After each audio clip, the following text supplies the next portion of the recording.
Amin. Shalom semuanya, silakan duduk. Selalu ada sukacita di dalam hadirat Tuhan. Amin. Ya, hari ini juga dengan tema diam di dalam hadiratnya.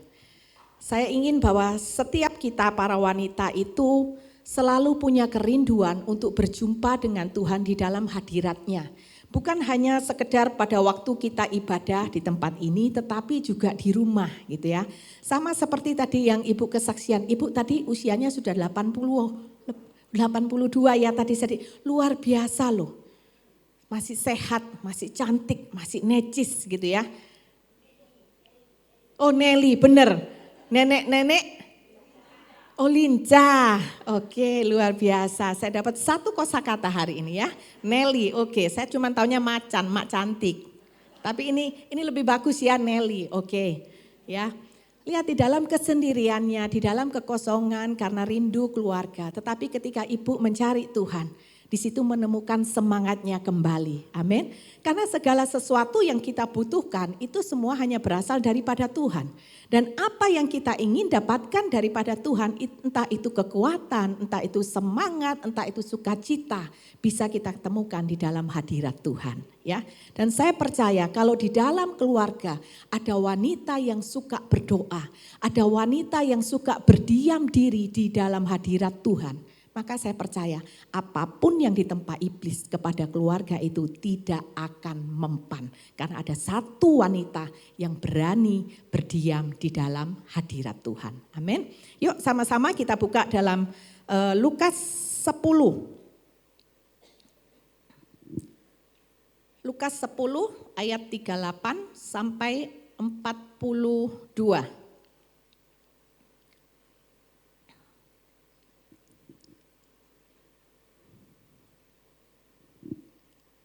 Lukas 10 ayat 38 sampai 42. Kita baca sama-sama. Perikopnya tentang Maria dan Marta. Ketika Yesus dan murid-muridnya dalam perjalanan, tibalah ia di sebuah kampung. Seorang perempuan yang bernama Marta menerima dia di rumahnya. Perempuan itu mempunyai seorang saudara yang bernama Maria. Maria ini duduk dekat kaki Tuhan dan terus mendengar perkataannya. Sedang Marta sibuk sekali melayani. Ia mendekati Yesus dan berkata, "Tuhan, tidakkah engkau peduli bahwa saudaraku membiarkan aku melayani seorang diri? Suruhlah dia membantu aku."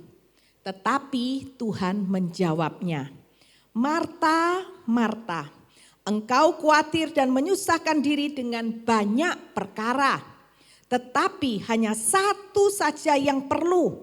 Maria telah memilih bagian yang terbaik yang tidak akan diambil daripadanya." Lihat saudara, dia mengambil bagian yang terbaik yang tidak akan pernah diambil daripadanya. Apa itu? Duduk diam di dalam hadirat Tuhan. Amin saudara ya. Kalau kita lihat ya tadi ayat yang ke-38 dikatakan apa? Yesus tiba di sebuah kampung, kemudian seorang perempuan yang bernama Marta menerima Yesus di rumahnya.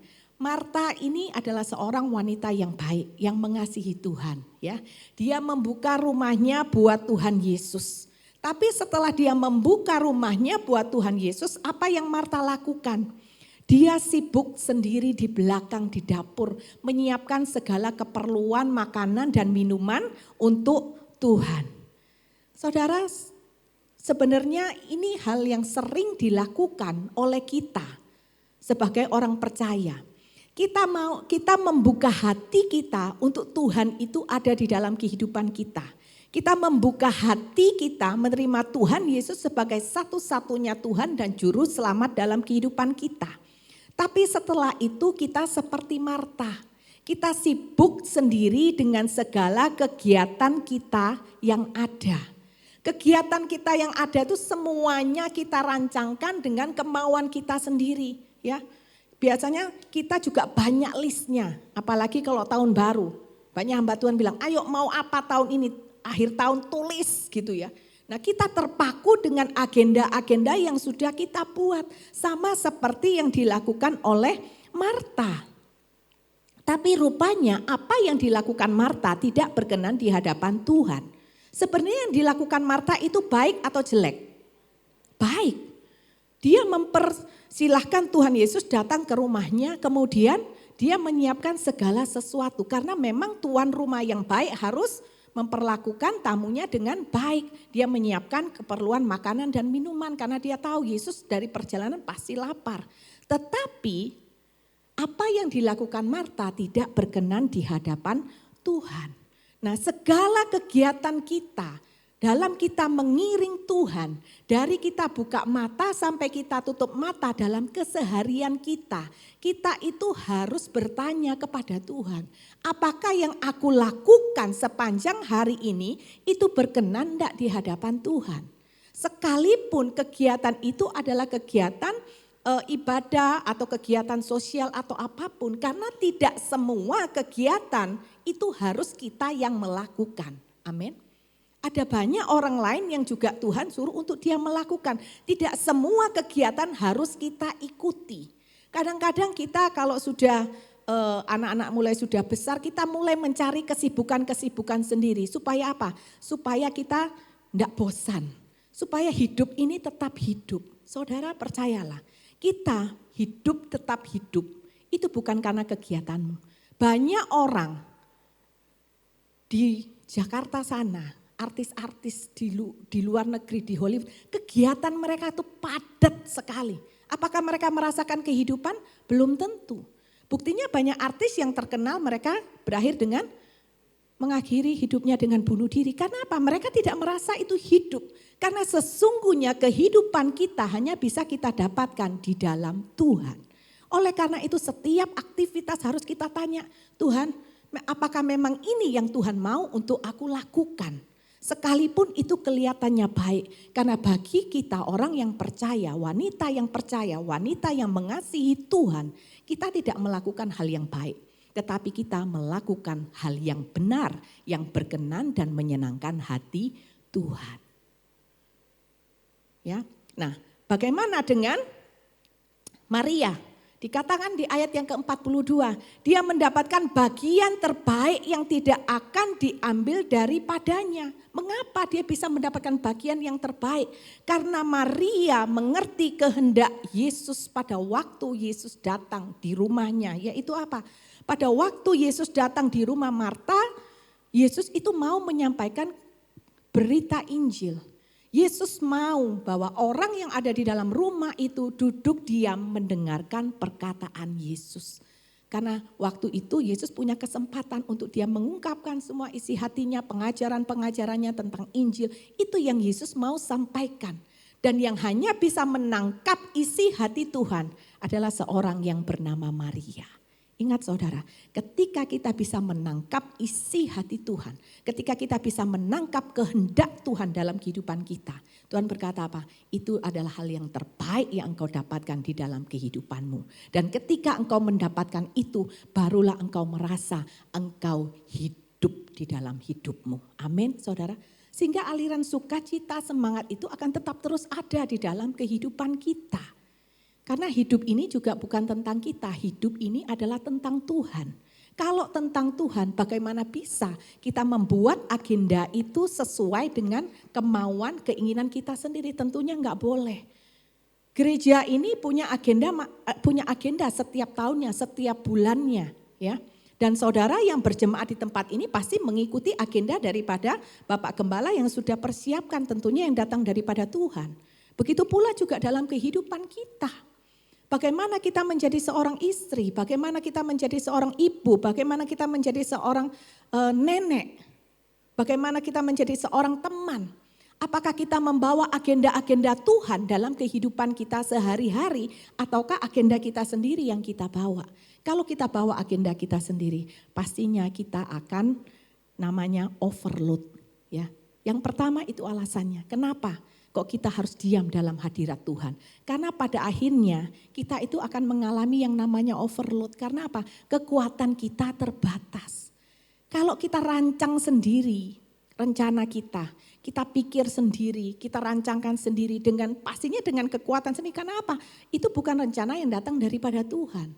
Sehingga pada akhirnya kita overload, kita capek. Sama seperti yang dilakukan oleh Marta. Dia berpikir sendiri, oh Tuhan Yesus datang, aku harus siapin ini, aku harus. Dia tidak bertanya kepada Tuhan, apa sih Tuhan yang engkau mau untuk aku lakukan ketika engkau datang di dalam rumahku. Dia tidak bertanya, dia berpikir dengan pemikirannya sendiri yang dia pikir itu sudah baik. Ya. Nah, kemudian apa yang dilakukan oleh Marta ketika dia sudah melayani Tuhan? Dia merasa capek. Dia merasa jenuh karena dia kerja sendiri. Nah ini saudara, pelayanan itu baik. Tetapi seharusnya pelayanan itu harusnya menjadi berkat buat orang lain. Ketika Marta sudah sibuk melayani, kemudian dia ngomong seperti itu kepada Tuhan Yesus, kira-kira apa yang dia lakukan jadi berkat enggak? Enggak. Kita sering gitu enggak? Di rumah. Ya, sibuk sendiri, enggak ada yang suruh bersih-bersih, kita bersih-bersih sendiri. Nanti kalau kita sudah bersih-bersih, sudah capek suami lewat, kita mulai, ini lagi, enggak lihat apa itu tel masih basah, ngapain kamu kesini gitu kan. Lah suami bingung, ya ampun ini hari Sabtu loh, lagi mau enak-enak padahal suami itu turun dari kamar kepingin gini, yang ayo kita breakfast yuk di luar, lah enggak jadi, muter balik masuk kandang lagi suaminya gitu ya. Anak-anak juga gitu, kenapa enggak betah di rumah, kenapa ada singa betina. Kita ini sering overload, karena apa? Kekuatan kita itu terbatas. Mau sehebat apapun kita, mau sepandai apapun kita, kekuatan manusia itu terbatas. Menjadi seorang istri, suami cukup satu, tapi saya percaya pasti ibu-ibu juga pernah dibuat pusing dengan suami. Ada yang bilang, oh enggak pernah bu, pret ya. Pasti ada masalah. Suami cukup satu tapi karakternya unik, betul? Anak-anak gitu, anak-anak ada dua anak, 3 anak, karakternya beda-beda. Kebutuhannya beda-beda. Cara kita menanganinya juga beda-beda. Belum lagi suami kalau ada masalah di dalam pekerjaan. Belum kita masih harus mempersiapkan segala kebutuhan rumah tangga. Overload enggak? Overload. Nah bagaimana supaya ketika kita overload ini kita tidak mengalami yang namanya kejenuhan. Sekalipun tugas kita itu banyak tapi hidup kita tetap jadi berkat. Kadang-kadang pemikiran kita, paradigma kita tentang jadi berkat adalah ketika kita keluar rumah kemudian kita pikir aku jadi berkat gimana ya? Oh kasih orang ini, kasih ini. Oh lihat ada orang kesusahan kita bantu ini. Kita selalu berpikir jadi berkat itu di luar rumah. Padahal sebenarnya Tuhan mau kita jadi berkat itu di dalam rumah. Bagaimana di dalam keseharian kita dengan orang pertama yang kita jumpai ketika kita buka mata kita sudah menebarkan senyuman enggak? Kadang-kadang wanita itu kalau sudah pikirannya jutek ya, bangun tidur aja juga jutek loh. Ya. Mau kita dandan kayak apa, tapi kalau ini bibir ini enggak pernah senyum, merengut terus gitu ya. Suami itu ya kesel loh ibu-ibu. Suami itu cuman batin gini, ya ampun kosmetiknya mahal, biaya perawatannya mahal. Senyum aja aku enggak dikasih loh. Gitu ya. Kalau ditanya, yang hari ini, aduh sudah tidak usah banyak tanya, aku repot hari ini. Lah suami gini, yang suruh kamu repot loh ya siapa? Merepotkan diri sendiri, kemudian overload, marah-marah sendiri, exhausted sendiri, akhirnya apa? Stres sendiri. Nah apakah kehidupan kita bisa jadi berkat? Gak bisa. Apakah ketika kemudian suami ada masalah, kemudian kita bilang, kamu itu loh yang kalau ada masalah kenapa sih enggak mau cerita sama aku? Suaminya bilang, ya ampun jangankan cerita, baru tak sapai mukamu sudah mengkeret gitu ya. Apalagi mau cerita, wis enggak usah. Anak-anak juga begitu, enggak bisa. Mama enggak bisa diajak omong, karena apa? Mama itu overload. Kita dipanggil untuk menjadi berkat.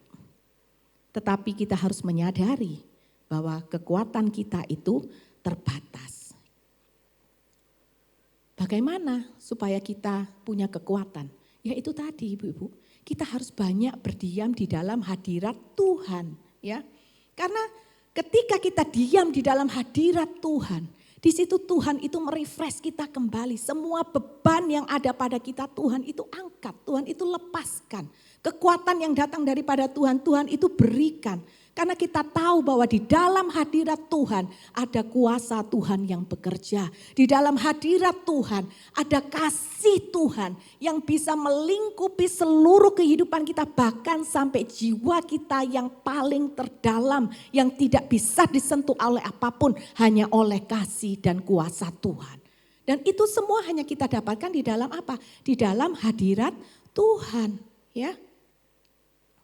Untuk kita ingin menjadi wanita yang taat, wanita yang berkenan di hadapan Tuhan, kita juga perlu kekuatan, betul?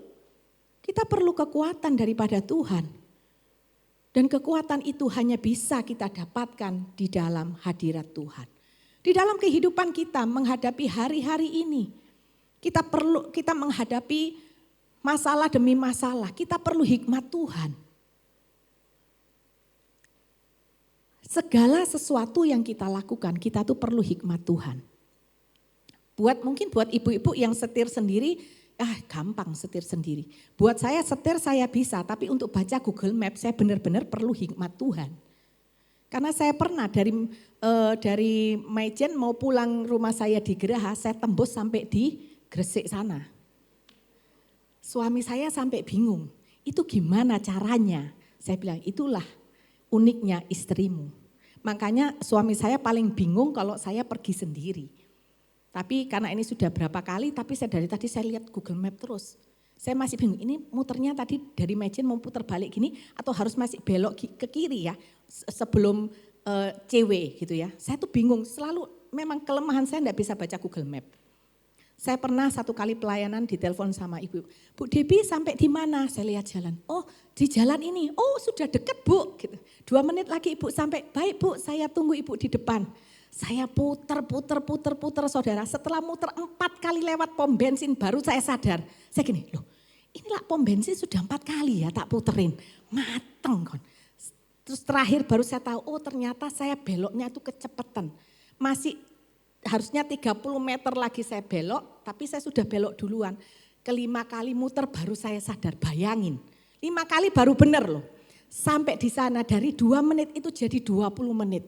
Begitu saya turun dari mobil, itu ibu sudah keloncom. Jam 10 itulah sudah panas ya kan. Sudah aduh dandannya sampai saya Bu haus. Saya bilang ibu minta maaf ya, aduh maaf. Enggak apa-apa Bu Debbie, enggak apa-apa. Mereka sungkan ya toh. Itulah saudara, kadang-kadang saya lihat dari hal kecil kita itu perlu hikmat Tuhan. Ya, dari hal-hal kecil kita perlu yang namanya hikmat Tuhan. Seperti yang dilakukan oleh siapa yang bernama Daniel. Daniel 1 kali diminta oleh raja untuk menafsirkan mimpi raja. Tapi ketika raja minta Daniel untuk menafsirkan mimpi raja, raja itu enggak ngasih tahu loh mimpinya apa. Pokoknya kamu pikir sendiri mimpiku apa dan artikan. Nah kalau tidak bisa mengartikan, maka yang akan terjadi kepada Daniel adalah apa? Pasti hukuman mati. Tetapi apa yang Daniel lakukan? Dia mengajak teman-temannya untuk apa? Dia datang kepada Tuhan.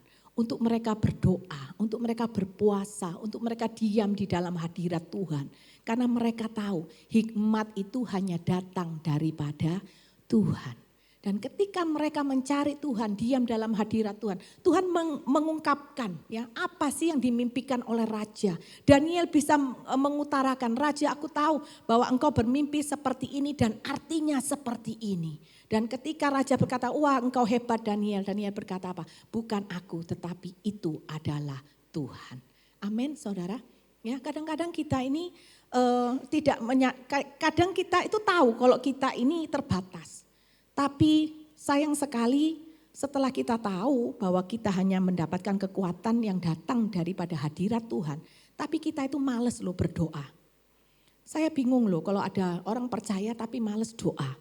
Kalau suruh nonton drakor dari pagi sampai malam, enggak makan enggak apa-apa, hafal semua itu drakor.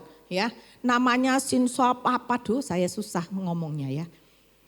Yuk hari ini kita belajar untuk berdiam di dalam hadirat Tuhan. Dikatakan juga di dalam firman Tuhan dikatakan apa? Marilah engkau yang letih lesu dan berbeban berat, datanglah kepadaku. Karena apa? Karena Tuhan tahu ketika kita masuk di dalam hadiratnya, ketika kita berdiam diri, mungkin kita hanya berkata, Tuhan, aku capek. Saudara enggak perlu ngomong banyak sama Tuhan. Dalam hadirat Tuhan itu enggak perlu ngomong banyak. Karena apa? Tuhan itu tahu sebelum kita ngomong. Bahkan apapun yang terjadi kepada kita setiap detik, Tuhan itu memperhatikan. Bukan hanya Tuhan tahu, tapi Tuhan itu memperhatikan. Tuhan hanya mau apa? Datanglah kepadaku, karena aku akan memberikan kelegaan kepadamu. Ketika kita overload, yuk kita masuk dalam hadiratnya. Segarkan jiwamu kembali dengan hadiratnya. Yang akan apa? Yang akan membuat tabung jiwamu itu penuh oleh kasih dan kekuatan yang datang daripada Tuhan. Nah, saudara tinggal pilih. Saudara mau overload duluan atau saudara mau cari Tuhan duluan. Semua keputusan ada di tangan kita masing-masing. Yang kedua, kenapa kita perlu diam dalam hadirat Tuhan? Kita perlu yang namanya menjaga hati. Seperti Marta, ya. Dia sudah meluangkan waktu, dia juga sudah keluar uang banyak untuk mempersiapkan jamuan buat Yesus dan murid-muridnya. Karena pada waktu itu Yesus enggak datang sendiri, Yesus dengan rombongannya, ya. Bagus saudara, menggunakan harta yang ada untuk pelayanan. Tapi pada akhirnya lihat, dia apa? Dia minta reward loh sama Tuhan. Dia berkata, Tuhan, kok Tuhan itu diam aja sih lihat aku sendiri? Masa Tuhan tuh enggak kasihan lihat aku? Aku ini sudah susah payah loh. Kan katanya maksudnya begitu, ya kan? Karena apa? Dia merasa bahwa dia sudah berkorban besar dan dia pantas untuk mendapatkan perhatian, pertolongan dari adiknya Maria. Dia merasa loh, aku ini loh sudah susah payah loh untuk mempersiapkan jamuan buat Yesus dan murid-muridnya. Kenapa adikku cuma diam-diam aja? Dia enggak membantu aku. Nah ini saudara, kita perlu menjaga hati kita. Apakah kemudian apa yang dilakukan oleh Marta ini benar? Dia menegur Tuhan Yesus? Tentunya tidak. Dia sibuk sendiri, dia mau sendiri, kenapa dia pusing dengan orang lain? Orang lain harus ikut apa yang dia lakukan. Menjaga hati, wanita itu enggak mudah loh untuk menjaga hati, betul? Karena apa? Wanita itu pakai perasaan. Kalau laki-laki, pria pakai logika. Jadi makanya enggak heran kalau wanita sedikit-sedikit keluar air mata gitu ya.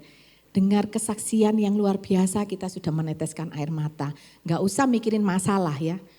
Kalau masalah sudah pasti banjir itu di rumah ya. Kalau bisa ditampung, kalau air mata bisa dijual seperti air liurnya sarang burung, kita semua kaya hari ini.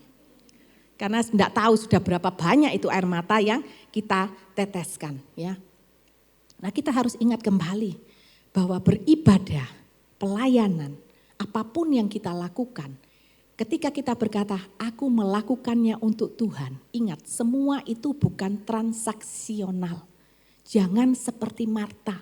Dia sudah melakukan, kemudian dia minta rewardnya. Dia minta orang lain untuk membantunya. Dia minta orang lain memperhatikan. Dia minta Maria juga peduli kepada dia, karena dia sudah memperdulikan Yesus dan murid-muridnya.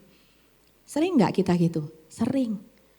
Kita melakukan sesuatu untuk suami, kita melakukan sesuatu untuk anak-anak. Kemudian kita berkata, kenapa enggak ada satu orang pun di rumah ini yang memperhatikan aku? Apa yang aku lakukan buat suamiku, semuanya aku urusin dari A sampai Z. Anak-anak semua aku urusin, pekerjaan rumah tangga juga aku urusin. Aku juga masih kerja, bekerja mencari uang semuanya.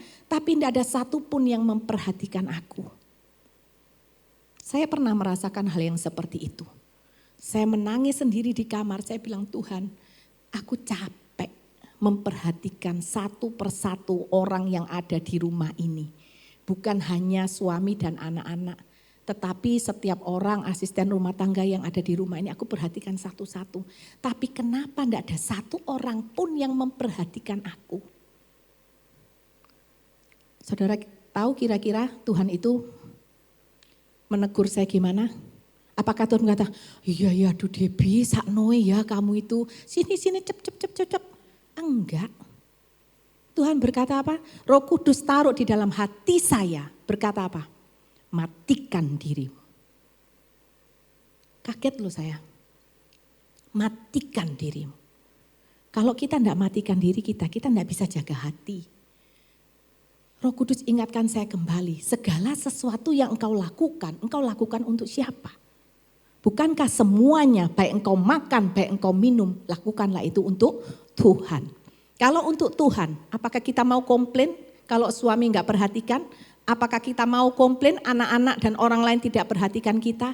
Tidak. Kalau kita komplain berarti apa yang kita lakukan bukan dengan ketulusan, bukan dengan kasih tanpa syarat. Oleh karena itu yuk kita wanita yang suka main dengan perasaan, ayo kita banyak berdiam dalam hadirat Tuhan karena kita perlu menjaga hati. Kita ke mall, lihat ada wanita cantik, kita sudah, ayu ya, tapi kadang-kadang ayunya kita tuh pakai nada sirik. Betul ya? Nanti kalau pakai baju yang kita bilang, ke mall aja pakai kayak gitu, ya terserah dia toh. Baju-bajunya dia, uang-uangnya dia, ngapain kita tuh pusing sama urusan orang.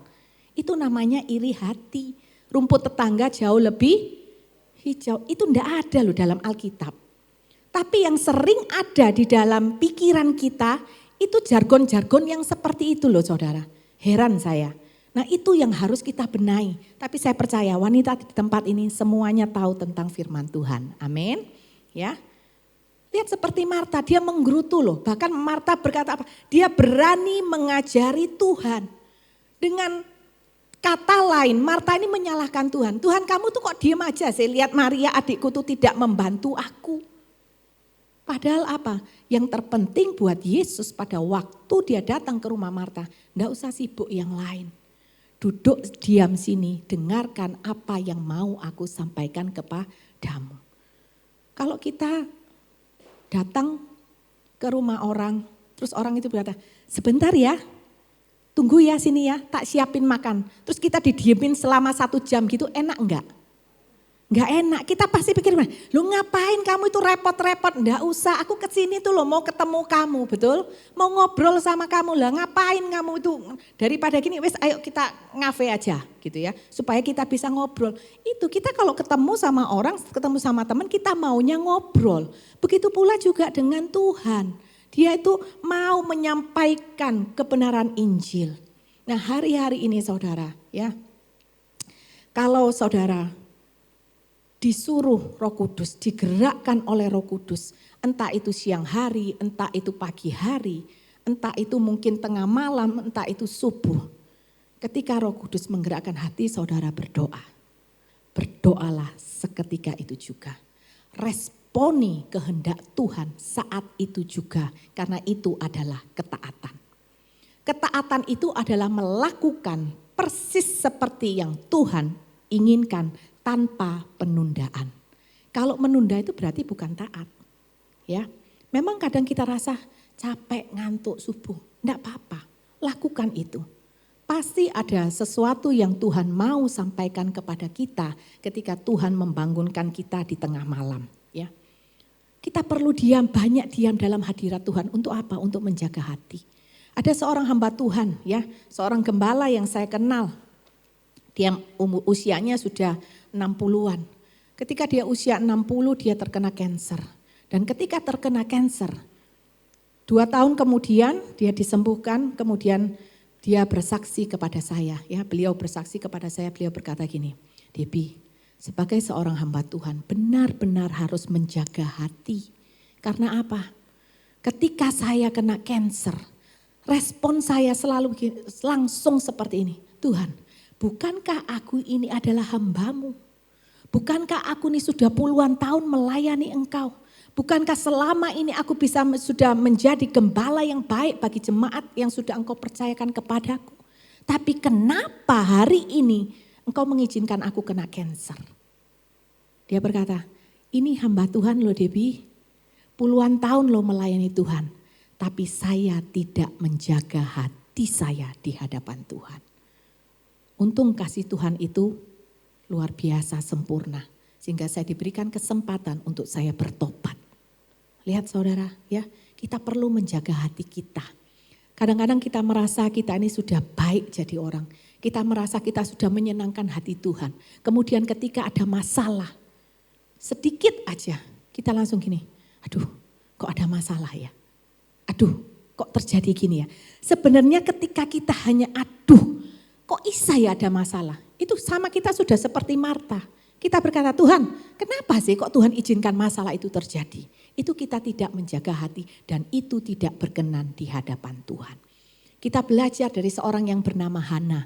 Ya, lihat Hana itu dia mengalami masalah, dia tidak bisa punya anak. Kemudian dia punya madu, madunya punya anak. Orang bilang dia sudah jatuh ketimpa tangga lagi gitu ya. Tapi lihat bagaimana Hana itu merespon. Dia merespon dengan benar. Karena apa? Dia adalah seorang wanita yang suka berdoa. Dia adalah seorang wanita yang suka berdiam di dalam hadirat Tuhan.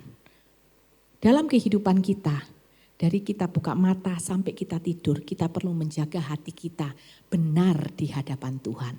Karena kalau hati kita tidak benar, apapun yang kita lakukan, maka dalam keseharian itu kita tidak berkenan loh di hadapan Tuhan. Hari ini kita datang ibadah, tapi hati kita tidak benar, hati kita enggak beres pada waktu kita ibadah. Apakah ibadah kita berkenan di hadapan Tuhan? Enggak, semuanya itu sia-sia. Oleh karena itu dalam firman Tuhan dikatakan apa? Jagalah hatimu, karena dari sanalah terpancar apa? Kehidupan, sumber kehidupanmu. Jadi benar-benar kita harus menjadi wanita yang selalu rindu berdiam dalam hadirat Tuhan, supaya kita bisa menjaga hati kita. Yang ketiga, supaya apa? Supaya kita melakukan hal yang benar tepat pada waktunya ya. Melayani ya boleh, tapi kita harus lihat apakah ini memang waktunya Tuhan mau untuk kita melayani atau tidak. Sama seperti Marta, dia sibuk ternyata bukan itu yang Tuhan mau ya. Tetapi justru Maria yang mendapatkan bagian yang terbaik. Marta berpikir apa yang dia lakukan itu sudah benar. Kadang-kadang kita juga di dalam keluarga juga begitu. Apa yang kita lakukan, kita pikir itu sudah baik, kita pikir suami juga harus mengikuti saya. Anak-anak juga harus mengikuti saya. Padahal belum tentu itu berkenan di hadapan Tuhan. Ya, melakukan hal yang benar tepat pada waktunya. Kalau kita tidak punya hikmat Tuhan, itu tidak bisa. Lihat seperti saya tadi, 30 meter sebelumnya sudah belok duluan. Hanya 30 meter itu kan enggak jauh. Tapi lihat saudara, ketika sudah tidak tepat, pasti hasilnya juga tidak akan baik. Nah itu kita perlu melakukan hal yang benar tepat pada waktunya. Kita perlu yang namanya hikmat Tuhan. Kita perlu yang namanya kita diam di dalam hadirat Tuhan. Contohnya siapa? Esther. Kita lihat ya Ratu Esther ketika pada waktu bangsa mereka mau dibunuh. Esther harus berjumpa kepada raja. Tapi kalau orang yang tidak dipanggil raja berani menemui raja, maka hukumannya adalah hukuman mati. Tapi bagaimana dia mau menyelamatkan dirinya dan bangsanya? Apa yang dia lakukan?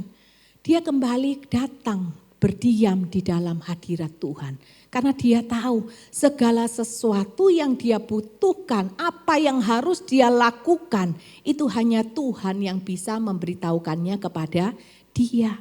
Pada waktu itu dia berkata apa? Aduh, gak bisa nih, gila apa nanti kalau aku menghadap raja, aku bisa mati karena aku gak dipanggil. Kemudian pamannya berkata apa? Jangan engkau kira engkau akan lepas daripada masalah ini, engkau juga akan kena. Dan akhirnya dia berpikir kalau gitu aku harus datang kepada Tuhan. Amin saudara. Dan terbukti ketika dia sudah berpuasa, seluruh bangsa itu berpuasa, Esther datang kepada raja. Raja berkenan untuk menemui Esther. Apakah itu karena kekuatan Esther? Apakah itu karena dia pintar? Apakah karena itu semua keluar dari pikirannya sendiri? Tidak, tetapi semuanya itu adalah hikmat yang datang daripada Tuhan. Ya, kita harus melakukan hal yang benar tepat pada waktunya. Contohnya siapa? Gideon. Gideon itu diberikan tugas oleh Tuhan untuk menghancurkan berhala-berhala ayahnya.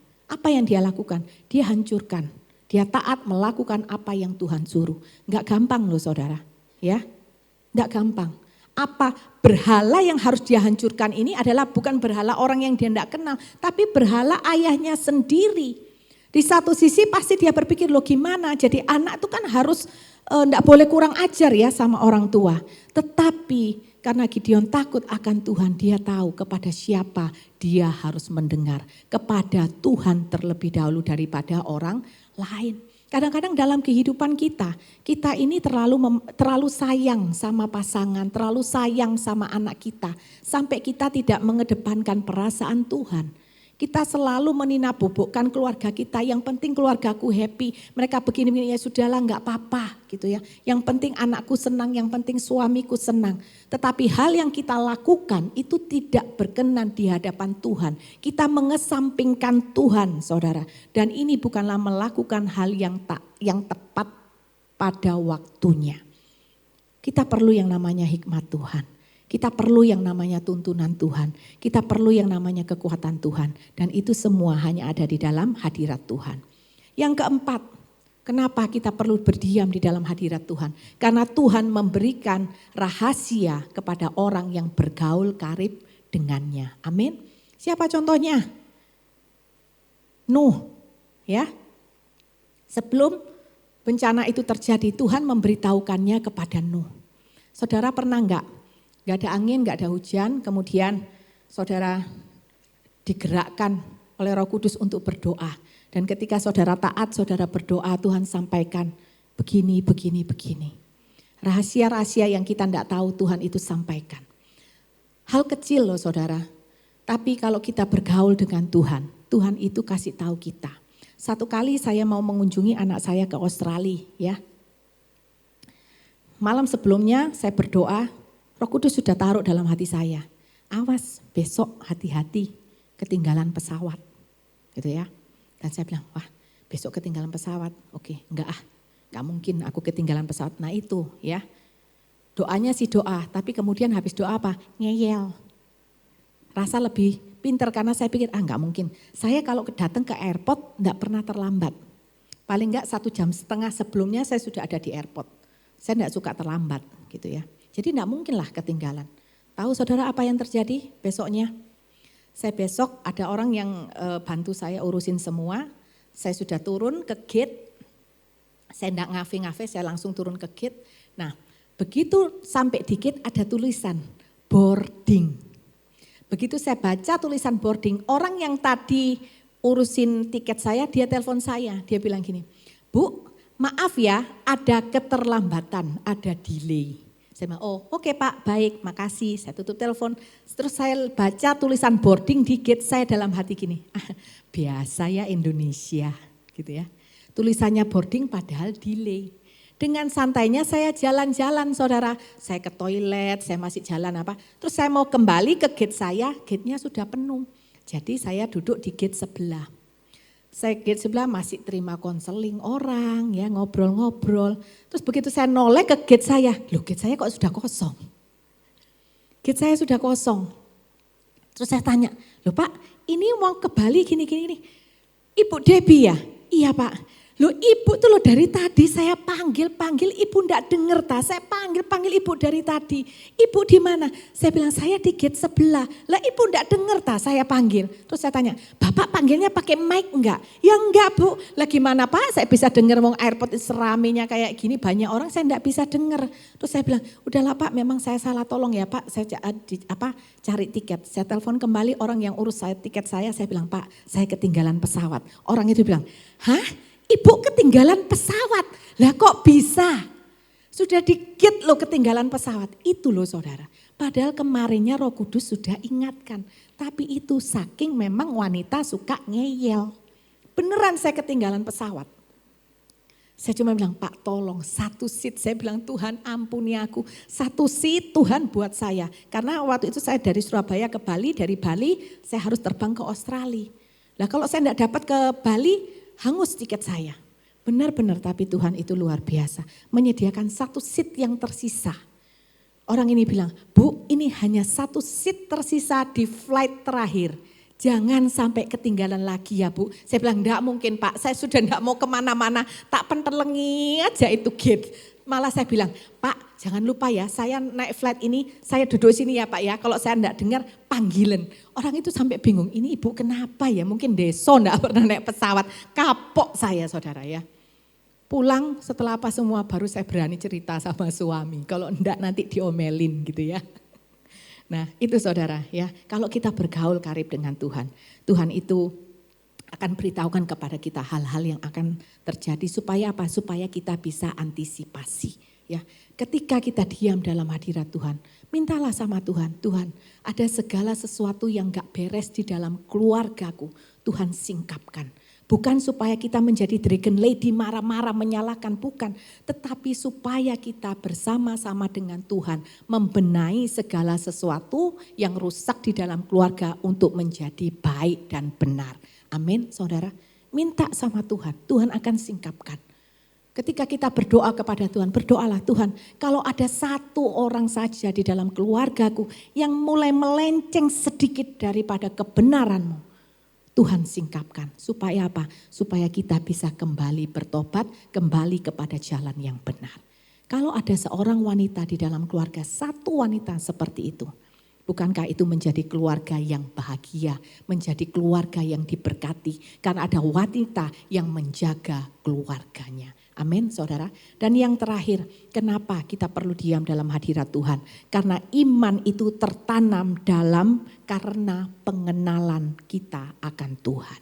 Orang yang suka diam dalam hadirat Tuhan, pasti dia punya pengenalan yang benar, pengenalan yang dalam akan siapa Tuhan Yesus itu. Seperti contohnya apa? Daniel. Ketika Daniel mau dimasukkan ke gua singa, apa yang dia lakukan?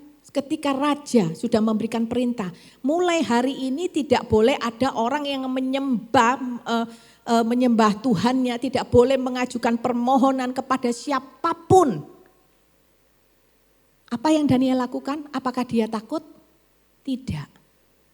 Justru dia tetap dikatakan apa? Dia tetap menyembah Tuhan 3 kali seperti biasanya. Dia tidak takut. Kenapa? Karena dia punya pengenalan yang benar akan Tuhan.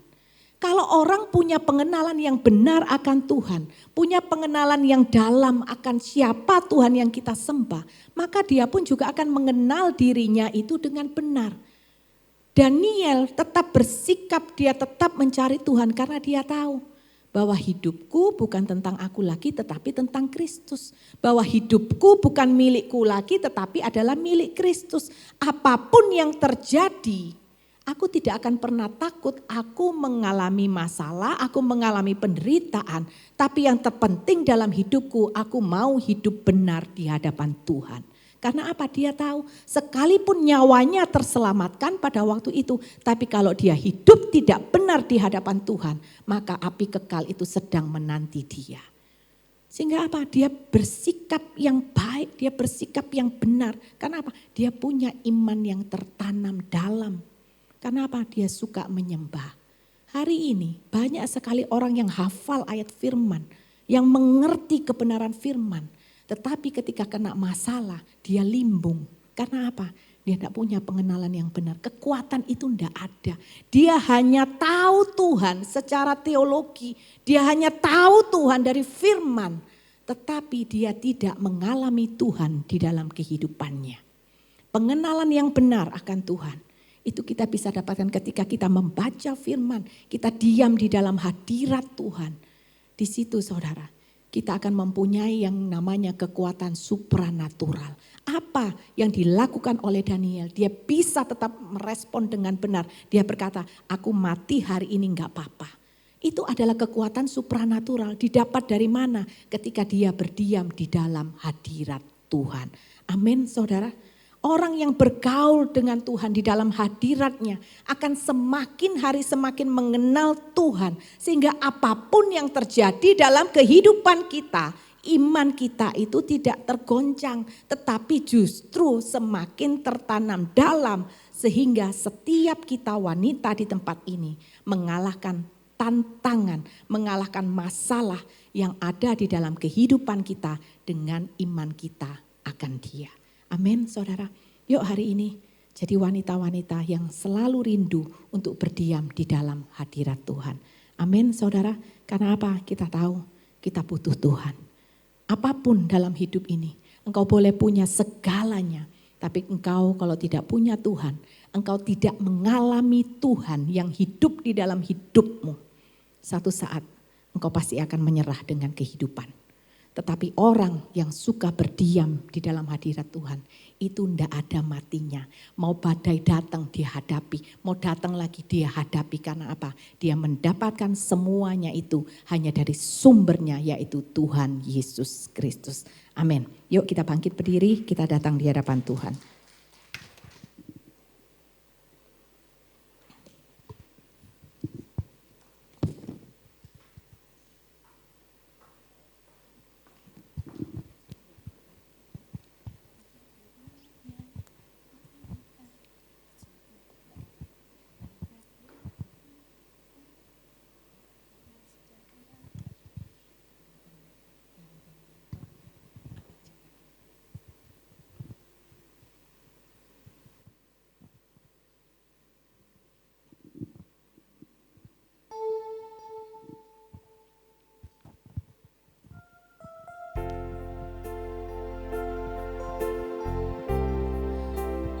Apapun yang kita lakukan bagi Tuhan. Tapi kalau kita tidak pernah menyediakan waktu untuk kita berdiam diri di hadapan Tuhan. Ketahuilah Tuhan itu kangen. Sama seperti ibu tadi ya. Tahu anak-anak itu baik-baik semua. Dalam keadaan baik. Ibu ini tahu anaknya dalam keadaan baik-baik. Tapi dia tetap punya kerinduan untuk bisa ngobrol. Untuk bisa berjumpa dengan anak cucu orang-orang yang beliau kasihi. Begitu pula dengan Tuhan. Seberapa besar kita mengasihi pasangan, seberapa besar kita mengasihi anak-anak kita. Jauh lebih besar kasih Tuhan buat setiap kita orang yang berdosa ini saudara. Mari kita responi kerinduan Tuhan untuk kita duduk diam di dalam hadirat Tuhan. Berjumpa dengan Dia secara pribadi. Karena apa? Tuhan tahu kita itu terbatas. Tuhan tahu kita itu sering overload. Tuhan tahu kita perlu hikmatnya, kita perlu kebijaksanaannya, kita perlu kekuatan. Tuhan pun tahu kita perlu melakukan segala sesuatu itu dengan ketaatan yang benar di dalam kita mengiring Tuhan. Karena tanpa ketaatan, tanpa perbuatan yang nyata, iman kita itu sia-sia. Dan untuk kita bisa taat kepada Tuhan, kita perlu Tuhan. Kita perlu iman yang tertanam dalam, supaya menghadapi hari-hari ke depan yang tidak mudah, kita tetap tegak berdiri. Bahkan kita boleh memenangkan keluarga kita masing-masing. Dan sampai pada kesudahannya, kita akan berkata ketika kita berjumpa dengan Tuhan, kita boleh berkata, Tuhan, aku sudah menyelesaikan pertandinganku. Dengan tetap aku memegang imanku tetap teguh dan setia kepadamu. Yuk saudara, mari kita datang di dalam hadirat Tuhan. Dan biarkan Tuhan boleh membasuh setiap jiwa kita yang letih, yang lesu. Kita boleh disegarkan kembali. Dan benar-benar sejak saat ini dan sampai selamanya, kita akan tetap terus punya kerinduan untuk berdiam di dalam hadirat-Nya.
adalah sepanjang perjalanan kehidupan kita.